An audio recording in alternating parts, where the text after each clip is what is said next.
म्हणजे कमलाकर जनार्दन सदाबाई गावकर त्यामध्ये खेडेगावचे हेमंत श्रीगंकर आहेत. तर बरीच वर्ष या ठिकाणी खेडेगावणी गावात इंटरनेटच्या समस्या लोकांना खूप होत्या. सरकारी कागदपत्रासाठी पण इंटरनेटच्या समस्या अडचणी जात होत्या.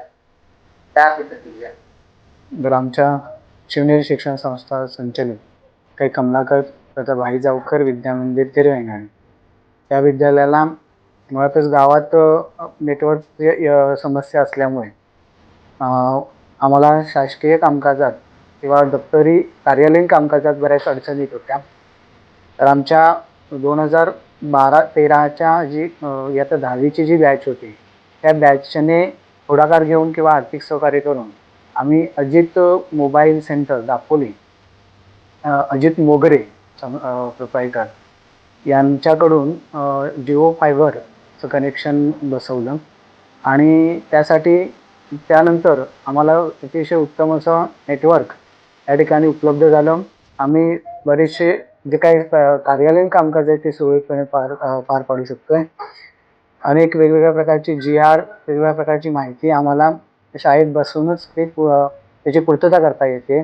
त्याचबरोबर महत्त्वाचं म्हणजेच कॉलिंगसुद्धा, वायफाय कॉलिंगसुद्धा आम्हाला सुविधा याच्यावरती मिळत आहे. आणि यासाठी आमच्या शाळेचाच माजी विद्यार्थी सुदेश सुरेश तांबे गावरे हा अतिशय म्हणजे जेमतेम अभ्यासात असणारा, पण आता पत्रकारिता त्याचबरोबर वेगवेगळ्या प्रकारच्या मोबाईल सर्व्हिसेस यामध्ये तो अतिशय पारंगत झालेला आणि त्याच्या वतीनं आज तो या ठिकाणी येऊन हे कनेक्शन बसवले आहे. त्याचबरोबर त्याचे सहकारी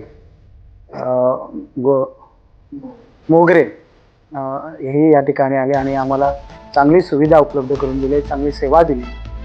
त्याबद्दल अजित मोगरे मोबाईलचे आम्ही आभारी आहोत.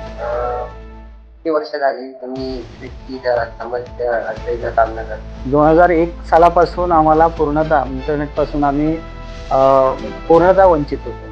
म्हणजे आमच्या जवळपास सुद्धा इंटरनेटसाठी आम्हाला एका विशिष्ट अशा ठिकाणी जाऊन एखादा GR डाउनलोड करणं किंवा एखादी माहिती पाठवणं, पावसातून किंवा उन्हातून आम्हाला कुठेतरी अशी नेटवर्क शोधत जावं लागत होतं.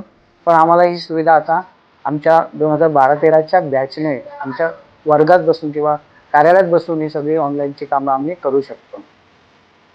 पांडे सरांनी या सुविधेसाठी आमच्या शॉपला भेट झाली, अजित मोबाईल शॉपला. इंटरनेटच्या समस्या त्यांनी तिथे व्यक्त केल्या. आज त्यांच्या मार्गदर्शनामुळे तुमच्या कॉलेजला जिओ एअर फायबर सारखी सुविधा मिळाली आहे काय? आमच्या छोट्याशा गावातील छोट्याशा शाळेला ही जी सुविधा मिळाली ते खरं तर आम्ही अजित मोबाईल शॉपीचे आणि पांडे सरांनी पुढाकार घेऊन हे जी काही सुविधा मिळवून दिली आणि त्या विद्यार्थ्यांचे ज्यांनी याच्यासाठी आर्थिक सहकार्य केलं त्यांचे आम्ही आभार मानू. आणि ही सुविधा पुढच्या सर्व्हिसेस ज्या सेवा आहेत त्या अजित मोबाईलकडून आम्हाला मिळत राहतील अशी अपेक्षा आहे.